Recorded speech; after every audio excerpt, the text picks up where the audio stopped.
My name's Erica. If you asked me how I started, I'd say with nothing fancy, just a girl from a regular family, with parents who loved me more than anything. My life was pretty standard until I hit college, where I met Jack. He was in the same restaurateur program, and man, did we click. We were both dreamers, aiming to carve out a little empire of our own. Ever think about opening your own place, Erica? Jack asked one night as we were cramming for finals over cheap coffee and day-old donuts. All the time, I admitted, not taking my eyes off the business plan spread across the table. Imagine a cozy little spot, authentic Italian, the kind of place where everyone feels like family. Jack grinned, his eyes lighting up. We could do it, you know. Run it together. What's stopping us? Money, I sighed, a laugh escaping despite the truth of it. Loads and loads of money. But life has a funny way of turning dreams into reality. When my parents passed away suddenly, a brutal car crash that took them too soon, they left me their house and a tidy sum of $400,000. After the grief, the silence of the house was overwhelming. It was Jack who stepped up. Let's do it, Erica. Let's make your dream come true. For you, for them, he said one evening as we sat in the quiet living room, surrounded by memories. Are you sure? I asked, feeling the weight of the decision. It's a huge risk. Jack took my hands in his. I'm in if you're in, all the way. With that, we got married right after graduation and poured every dime and ounce of energy into our first restaurant. I designed the interiors myself, choosing warm yellows and reds, and we both developed the menu, testing recipes until midnight most days. The first few years were tough, no lie. There were nights I fell into bed with my shoes still on, too tired to move. But seeing our dream take shape, watching the 3 restaurants flourish under our care, made every aching muscle worth it. Mom, why are you always at the restaurant? My son, Danny, asked one day. He was about 7, his face serious as only a kid's can be. Because it's our family's place, sweetheart. We built it so we could have a good life, you know? I explained as I tied my apron, preparing for another long shift. But you're always working, he pouted, and it stung because he was right. I know, kiddo. But I promise, we're doing this for us, for our future. One day, you'll see it was worth it, I said, kissing his forehead before rushing out the door, the bell jingling behind me. After years of what seemed like marital bliss and bustling restaurant nights, I started noticing the cracks. Jack and I weren't the dream team we used to be. He was pulling away, distant, like he was always somewhere else even when he was right there. It was a regular Tuesday evening, and I was doing the books in the office when Jack walked in, late again, his jacket slung carelessly over one shoulder. Jack, we need to talk about the Henderson event. They want to book the big room, and I can't make that call without you, I said, trying to catch his eye as he rifled through some mail.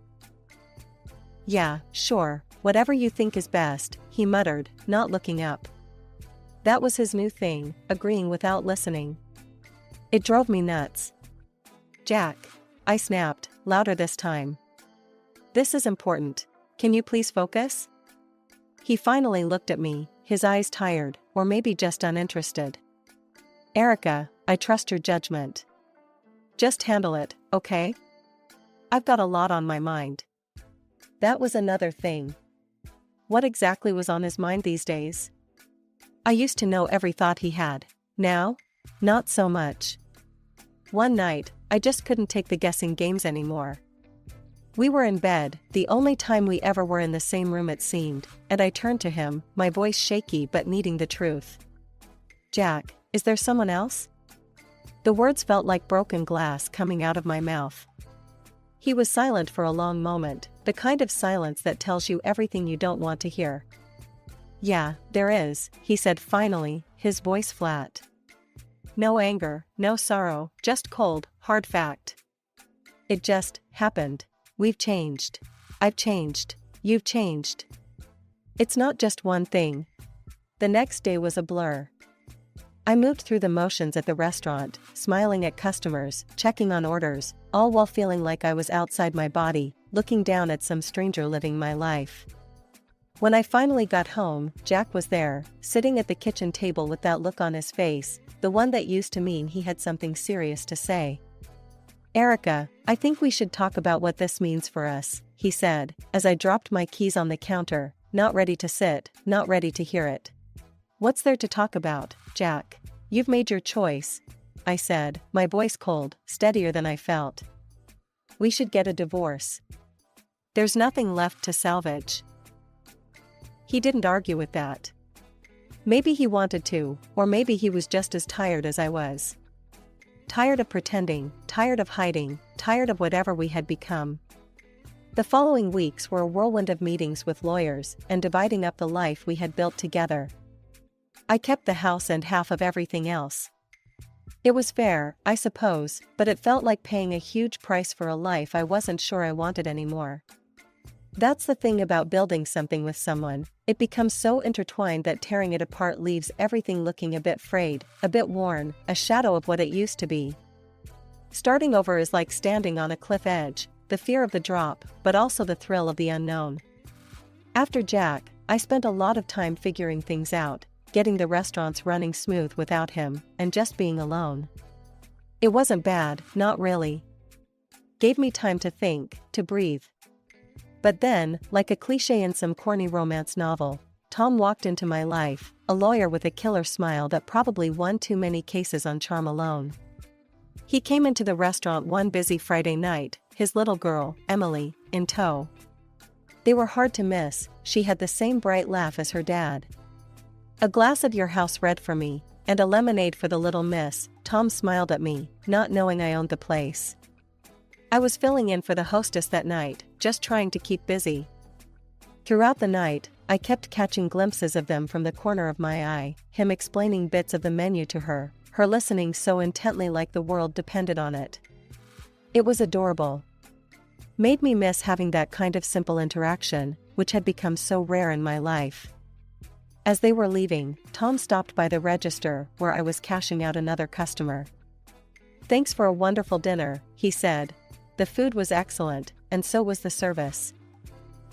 "Glad you enjoyed it," I replied, handing the receipt to the customer before turning to give Tom my full attention. "And your company seemed pretty top-notch too." That was the beginning of everything. Tom started coming around more often, sometimes with Emily, sometimes alone. We'd chat, casual at first, then deeper conversations as the weeks turned into months. He was different, thoughtful, and real. One evening, he closed his menu and leaned back in his chair, watching me as I wiped down the counter. "Erica, would you like to go out sometime? I mean, outside of this place?" I paused, cloth in hand, not sure if I was ready. "Like a date?" "Yeah, a date," he smiled, looking a bit nervous himself. As things started getting serious with Tom, I knew it was time for him to meet my boys, Danny and Sam. I won't lie, I was nervous about how they'd take to him. They'd had a rough time after their dad and I split up, and bringing someone new into our lives felt huge. One Saturday, I decided to throw a small barbecue at our place. Casual, no pressure. Tom came over with Emily, and right off, I could see the boys were sizing him up, a bit standoffish at first, which was expected. Tom, bless his heart, didn't push it. He tossed a football to Danny. "Hey champ, think you can teach me a few tricks?" Danny, a natural athlete, lit up at the chance to show off his skills. "Sure, but only if you can keep up," he shot back with a grin. Sam, quieter and more into his books, hung back a bit. Tom noticed and wandered over to him later with a comic book in hand. "Heard you're the expert on these.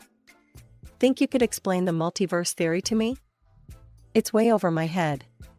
Sam's eyes, usually glued to his tablet, looked up, surprised and a bit impressed. Sure, I can do that." Watching them talk, seeing Tom genuinely interested in what Sam had to say, it eased my heart. And Emily, she was a gem, trying to include Sam in the conversation, showing off her own collection of superhero stickers. Just when I thought I had left all the drama behind and could finally get some peace with Tom and the kids, my past came knocking, or rather, ringing, on my day off. I was in the middle of making lunch when my phone buzzed with a number I hadn't seen in a while. It was Jack.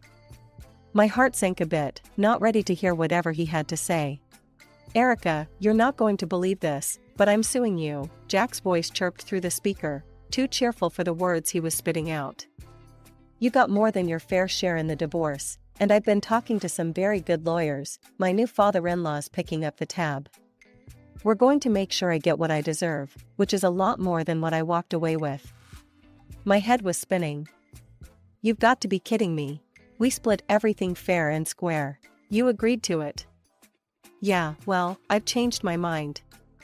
You don't deserve the good life, Erica. Not after how boring and ugly you turned out. I'm going to make sure you pay for it," he sneered, and I could almost see the smug look on his face. I couldn't hold back the tears. They started to fall, hot and fast, as the shock turned to anger, then hurt. Tom walked in right then, his face clouding over when he saw me. "Babe, what's wrong? Who was that on the phone?" "It was Jack. He's suing me. Says he didn't get enough from the divorce and now wants to ruin me," I managed to get out between sobs. A couple of weeks later, the nightmare continued when I bumped into Jack and his new wife, Laura, at the school parking lot. I was there to pick up the boys, and there they were, leaning against their car, looking like they owned the place. Laura spotted me first and smirked. "Look who it is. If it isn't the sad little ex-wife. Not taking very good care of yourself, are you, Erica? Don't worry, Tom will be out the door soon enough, just like Jack was." I felt my face flush with anger. "Watch your mouth, Laura. You know nothing about my life." Jack chuckled, joining in. "Oh, but we do, Erica. We know enough to see you're failing miserably. Maybe it's time someone else took over raising your kids. You're clearly not up to the task." "That's enough, Jack," I shouted, my voice louder than I intended. The few parents milling about turned to look. "You should be ashamed, talking like this in front of your own children." They walked away, leaving me there, fuming and humiliated. The drive back was quiet, my mind racing a mile a minute. How had my life come to this? Being threatened by my ex, insulted in front of my kids. But as we drove, my resolve hardened. Jack wanted a fight? He'd get one. Tom was already home when we arrived, and he could see the fire in my eyes as I walked through the door. "Babe, you okay? You look like you're ready to go to war," he said, a worried look crossing his face as he came over to help with the boys. "I am. I want to hire a private investigator," I said without preamble, dropping my keys on the counter with a clatter. "Jack's up to something, and I want to know what it is." The next day, Tom set up a meeting with the investigator, a grizzled guy named Mike, who had seen more shady dealings than a street corner in a noir film. We laid out everything, and Mike nodded, scribbling notes in a worn leather notebook. It didn't take long for Mike to get back to us. The news he brought wasn't just good, it was golden. Jack hadn't changed one bit, still the same cheater he always was, but this time he was playing around with a stripper.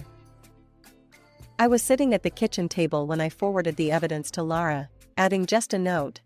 "Thought you should know what your perfect husband is up to." The response was quicker than I expected. Laura called me, her voice choked with tears and something else, shame, maybe? "Erica, I'm so sorry," she stammered out between sobs. "I had no idea. I was so horrible to you, and now, Jack." "Laura, stop. It's not your fault he's a jerk," I found myself saying, the anger softening as I listened to her cry. "Look, I understand more than anyone what it's like to be lied to by that man." There was a heavy pause, and then Laura sniffled loudly. Can I help? I mean, I want to make this right. Not just for me, but for you too, Erica." I was taken aback. This was the last thing I expected. "Let's meet. We can talk about it." "Thank you, Erica. Really, thank you," she said, her voice cracking again. As I hung up the phone, a mix of emotions swirled through me. I had started this to protect myself and hit back at Jack, but now it felt like something more. It wasn't just about revenge, it was about setting things right. Somehow, against all odds, Lara and I were on the same side now. This battle had just taken a very unexpected turn. Sitting in the little cafe with the red awning, waiting for Lara, felt surreal. Just weeks ago, she was an enemy, laughing at me alongside Jack. Now, she could be an unexpected ally. The bell above the door jingled, snapping me out of my thoughts as Lara walked in, her eyes scanning the room until they landed on me. Her walk was determined as she slid into the booth across from me, clutching a bulky folder. "Erica, thank you for meeting me," she started, her voice shaky but sincere. I nodded, straight to the point. "What do you have for me, Lara?" Without a word, she pushed the folder across the table. "Everything you need to know about Jack's recent activities." I opened the folder, scanning the documents rapidly. My heart sank with each page. There were emails and texts between Jack and several of my top employees, offering them double their current pay to jump ship and join a new venture he was planning. "This is just the beginning," Lara said. "He's been spreading rumors about your restaurants. Claims of unsanitary conditions, poor service, even paid people to write bad reviews online." The world seemed to spin a little. "And the lawsuits?" "He's gearing up to claim you've hidden profits, that you cheated him out of his rightful share during the divorce," she added, her eyes darkening. I leaned back, absorbing the blow. This was worse than I thought. Jack was playing dirty, trying to take everything I'd worked so hard to build. "Does he know you're doing this?" I asked, eyeing her carefully. Lara shook her head vigorously. "No, and he can't know. Not yet. I can't believe I was so blind. Just beat him, Erica. Show him he can't push us around." I took the documents home and showed them to Tom, who read through them with a furrowed brow. "We've got him," Tom said confidently after a long silence. "With this evidence, we can not only defend against his claims, but go on the offensive. He won't know what hit him." Buoyed by Tom's confidence, I knew what I had to do next. The following day, I called a meeting with all my staff at the main restaurant. The air was tense as everyone gathered, whispering about the urgent summon. "Thank you for coming on such short notice," I began, my voice steady despite the turmoil inside. "I'm sure you've heard rumors lately, bad reviews, talks of unsanitary conditions. It's all a targeted attack on us, by my ex-husband Jack." The room was silent for a moment before Marco, now my head chef, stood up. "We're with you, Erica. We know the truth. We see how hard you work, how much you care. Jack's got nothing on you." Nods and murmurs of agreement followed, the team's solidarity palpable. "Thank you," I said, feeling a surge of relief and determination. "And I want to take this a step further. Starting today, we're installing live cameras in the kitchens. Let our customers see the truth for themselves." The announcement was met with applause, the team rallied by the proactive approach. I didn't stop there. I took to social media, posting a video explaining the situation. "Come see for yourself," I invited our customers. "Take a tour, watch our chefs at work. We have nothing to hide." The response was overwhelming. Bookings for kitchen tours came flooding in, and the community support was incredible. Our reservations spiked, people eager to stand with us against the underhanded tactics, trying to undermine our integrity. A week later, Jack called me and offered to discuss our differences. The meeting was set in one of those upscale places that Jack always liked, the kind where they charge you $10 just to breathe their air. As soon as we were all seated, Jack wasted no time. "Erica, I'm willing to be generous here," he started, his voice oozing false charm. "I'm ready to forgive you for all the trouble you've caused, and all I'm asking in return is a couple of your restaurants and, let's say, a small compensation of $1 million. I stared at him, stunned by his audacity. Then, the absurdity of his demand hit me, and I couldn't help but burst out laughing. "You're joking, right? Please tell me this is a joke." "I'm dead serious, Erica. It's more than fair, considering the circumstances," Jack sneered, looking at Lara. "Tell them, honey. Tell them your dad's backing us up. Lara's expression was unreadable at first, then she turned to Jack, her voice calm but cold enough to chill the wine. Actually, Jack, there's been a change of plans. Jack blinked, confused. What are you talking about? Lara stood up, her chair scraping back sharply. She reached into her purse, pulling out a stack of papers. I'm talking about this, Jack. She threw the papers on the table, they scattered slightly, the word divorce visible on the top sheet. Jack's face went white as he picked up the papers, his hands trembling. Lara, what, why? Because I know about your affairs, all of them. Your sweet stripper was the final straw. Lara's voice broke slightly, but she quickly composed herself. And my father, he's indeed getting his lawyers involved, but not to help you. They'll be representing me in the divorce and suing you for everything you've done. She turned to me, her eyes softer. Erica, I should have believed you from the start. I'm so sorry for everything.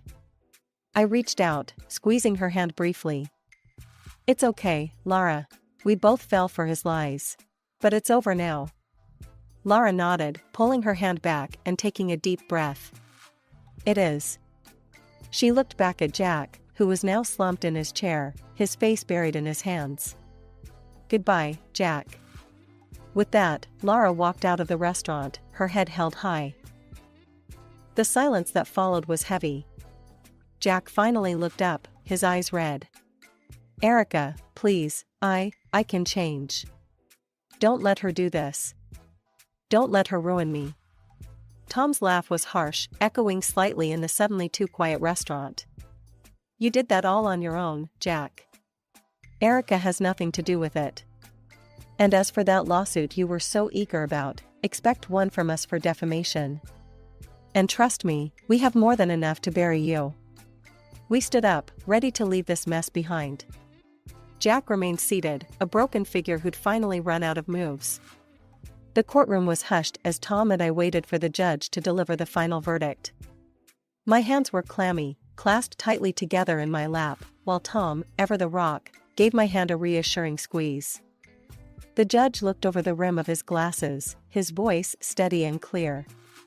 In the matter of the defamation and damage to reputation brought by Ms. Erica against Mr. Jack, the court finds in favor of the plaintiff, Ms. Erica. It is ordered that Mr. Jack pay a sum of $500,000 in damages. A gasp went through the courtroom, mostly from Jack's side, but the sound was music to my ears. Tom leaned over, his whisper just for me. We did it, babe. You stood your ground, and you won. I could hardly believe it. After everything Jack had put me through, justice was finally served. I felt a tear slip down my cheek, not of sorrow but of relief, of closure. But our legal victories didn't end there. Lara, true to her word, had gone after Jack with everything she had. Her father's lawyers were relentless, and Jack was ordered to pay a massive settlement for his infidelity and the emotional distress he caused. In the aftermath, Jack's restaurant empire began to falter. Saddled with debt and a tarnished reputation, he couldn't keep up. When his main restaurant came up for sale, Tom nudged me gently. You should buy it, turn it into something good. And I did. I purchased his restaurant at a fraction of its worth. One afternoon, as I surveyed my new property, Lara walked in. Since the trial, we'd found solace in our shared struggles and had become unlikely friends. Looks different when it's empty, doesn't it? She remarked, her voice echoing slightly in the vacant space. It does. But it won't be for long. I'm thinking of turning this place into a family-friendly venue, something the community can really enjoy. I shared, excited about the possibilities. We walked through the empty restaurant, planning and dreaming about what it could become. Lara, now free from Jack's shadow, was thinking about starting her own business, perhaps something in interior design. You've got an eye for it, I encouraged her. You helped me see the potential in this old place. As we stood there, talking about the future, I felt a profound sense of peace. The battles were over, the past finally put to rest. I had my family, my friends, and a future that looked brighter than it had in years. You know, I never thought we'd end up here, Lara said, gesturing around us. Me neither, I laughed. But I'm glad we did. It's funny how life works out, isn't it? As we left the building, the sun was setting, casting long shadows and bathing the street in golden light. I took a deep breath, feeling truly free for the first time in years. The road hadn't been easy, but it led me here, to this moment, this feeling of complete and utter freedom.